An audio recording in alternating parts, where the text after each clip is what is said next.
একটা গল্প মনে পড়ে গেল। একসময় একজন ফেরেশতা এসে এক লোককে বলল, আমি তোমার উপর খুশি, তুমি যা চাইবে আমি তোমাকে তাই দেব, তবে একটা শর্ত, যা তুমি চাইবে আমি তোমাকে সব দেব, তবে তোমার প্রতিবেশীকে দেব তার দ্বিগুণ। লোকটা বলল, একটা রোলেক্স ঘড়ি আমার চাই। ফেরেশতা তাকে রোলেক্স ঘড়ি দিয়ে দিল। প্রতিবেশী দুটো রোলেক্স ঘড়ি পেল। লোকটি বলল, একটা মার্সিডিজ গাড়ি আমার চাই। ফেরেশতা তাকে মার্সিডিজ গাড়ি দিল। প্রতিবেশীকে দুটো মার্সিডিজ দিল। লোকটি বলল, একটা সুন্দর বড় বাংলো চাই। ফেরেশতা তাকে সুন্দর বড় বাংলো দিল।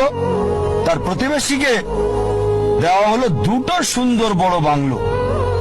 লোকটি পরে বলল, দয়া করে আমার শেষ ইচ্ছাটা তুমি পূরণ করে দাও। কি সেটা? আমার একটা চোখ তুমি নষ্ট করে দাও, যাতে কিছু আমি চোখে না দেখতে পাই।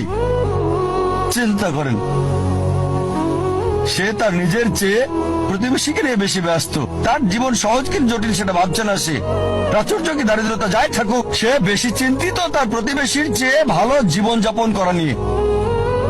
এ কারণেই সে ফেরেশতাকে বলল, আমার একটা চোখ নষ্ট করে দাও, যাতে প্রতিবেশীর দুটো চোখই নষ্ট হয়ে যায়। এভাবে আমরা প্রতিবেশী কেন্দ্রিক। নিজে সুখী কিনা ভাবছে না, দেখতে পারবে কিনা সেটা ব্যাপার না,